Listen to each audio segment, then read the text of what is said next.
Bon, on a vu déjà comment on pouvait avoir une formule prénexe, c'est-à-dire une forme prénexe, c'est-à-dire faire passer les quantificateurs en tête. Alors, bon, on n'a pas le choix des quantificateurs. Les quantificateurs, a priori, ben, il va y avoir des il existe et des quel que soit, hein, on l'a vu dans les exemples.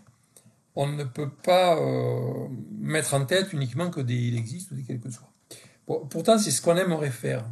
Alors, en fait, voilà. Si on arrive à avoir une formule prénexe, c'est la définition de 13.3, avec un préfixe qui ne contient que des quel que soit, on dit que la formule est dite universelle. C'est vrai pour toutes les variables qui sont dans la formule. Si, au contraire, il n'y a que des il existe, bon, c'est une formule qu'on dira existentielle. Alors, on va voir ici une technique qui permet de transformer une formule en formule universelle, c'est-à-dire de supprimer tous les il existe. Donc on part d'une formule qui est prénexe, c'est le point de départ, et on la transforme en formule prénexe universelle. Alors, cette technique s'appelle, du nom de son inventeur, Skolem, donc skolemisation. Bon, la définition, elle est là. En fait, ça explique comment on fait. C'est pas forcément facile à exprimer comme ça, mais c'est pas bien difficile à comprendre. Alors, on peut essayer de comprendre sur l'exemple qui est au-dessous. Donc, la formule A, vous avez il existe X, pour tout Y, pour tout Z, il existe U. Alors, le premier, il existe X. Ça veut dire qu'il existe une certaine valeur de la variable X pour laquelle la formule est vérifiée.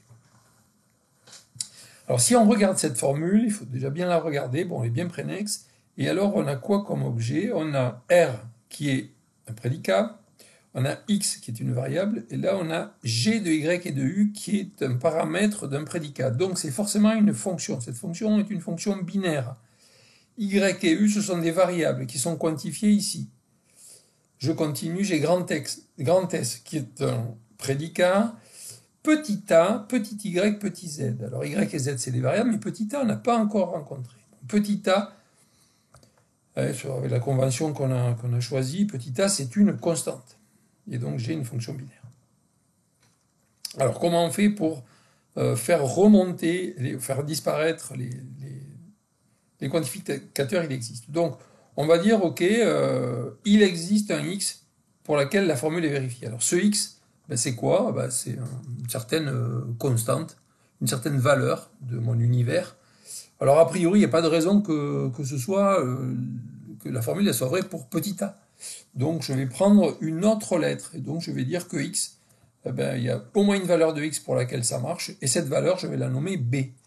Et donc je vais remplacer x par b, finalement.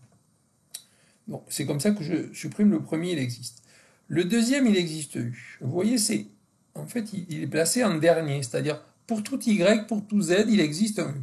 C'est-à-dire que chaque fois que je choisis un Y, je choisis un Z, eh bien, je peux trouver un U. Ça veut dire que le U, il dépend de Y et de Z. Ben, s'il dépend de Y et de Z, je peux dire que c'est une fonction de Y et de Z. Donc, je vais rajouter une fonction, et je vais dire que mon U, c'est cette fonction de y et de z. Alors je vais prendre un symbole qui évidemment n'est pas encore utilisé dans la formule. Donc G est déjà utilisé, ben, je vais prendre F. Donc je vais remplacer U. Vous voyez, U a disparu, il a été remplacé par F de y et de z. Bon, et là j'ai ma formule qui est une formule universelle. Il n'y a plus que deux quantificateurs qui sont devant. Donc ben, le prix à payer, pour arriver à mettre pour supprimer les quantificateurs, il existe. Le prix à payer, ben, c'est qu'il faut rajouter quand même des éléments. Donc on a rajouté une constante petit b, et puis on a rajouté une fonction, un petit f qui n'existait pas auparavant. Et là, on a bien une formule comme on le souhaite. L'intérêt de cette formule de Skolem, donc on a supprimé des quantificateurs, mais on a la proposition qui suit, 13.4, c'est que une formule est satisfiable si et seulement si sa forme de Skolem est satisfiable. Donc, intéressant, on garde quand même des propriétés fortes. Bon, en général, bon, elles ne sont pas équivalentes malgré tout, hein. Mais s'il y en a une qui est satisfiable, alors obligatoirement l'autre l'est aussi. Ce qui est déjà pas mal. Bon, il nous reste à voir sur des exemples comment on fait pour... On l'a vu sur un exemple, on va voir d'autres exemples.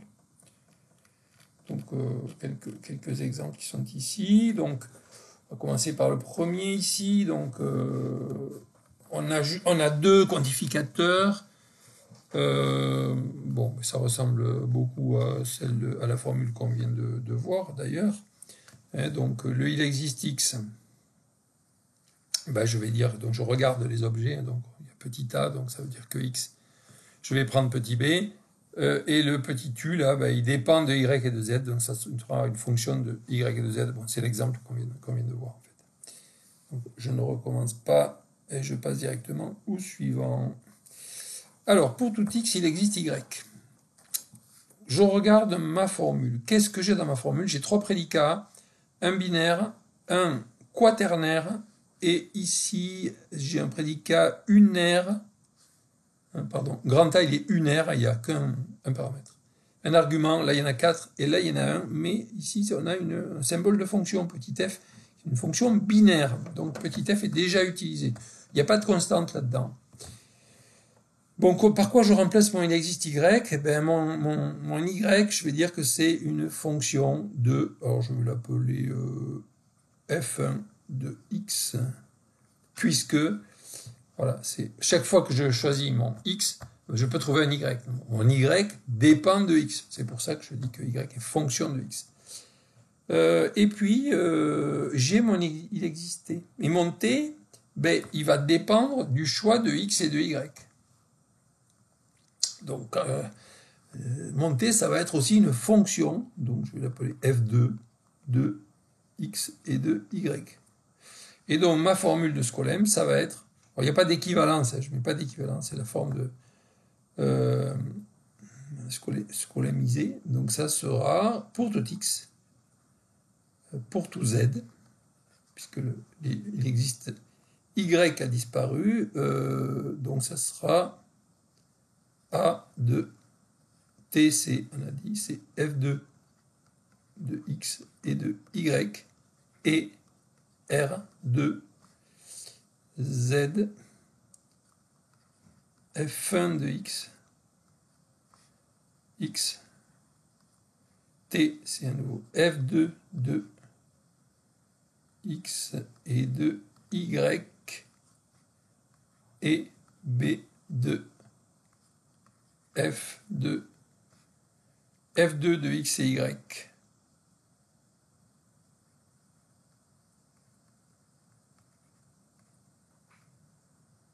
Tout ça,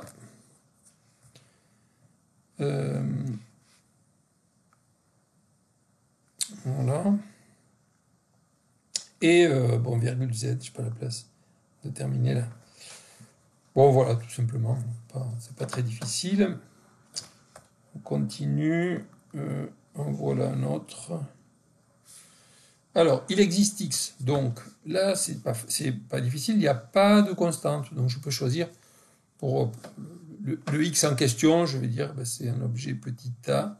Il existe z. Ben, c'est un objet petit b. Donc, ça va juste s'écrire pour tout y, P de A, ou non P de B, ou R de B et de Y. Voilà, tout simplement. Bon, celui-là n'est pas difficile. Est-ce qu'il y en a d'autres? Oui, donc voilà un autre. Alors ici, ben, je vais avoir Y qui va dépendre de X, donc f1 de X, et j'ai Z qui va aussi dépendre, mais bon, c'est pas de la même manière, aussi qui va dépendre du choix de X. Donc, bah, tout simplement, ça me fait pour tout X, non P de X, ou non Q de Y, c'est-à-dire f1 de X, et non T de Y, f1 de X, ou non R de x et de z, c'est-à-dire f2 de x.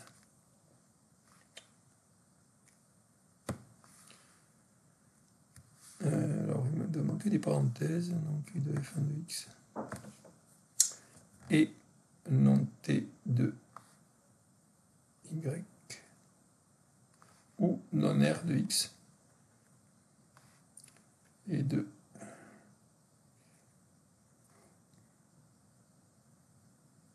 voilà. Donc voilà pour la scolarisation.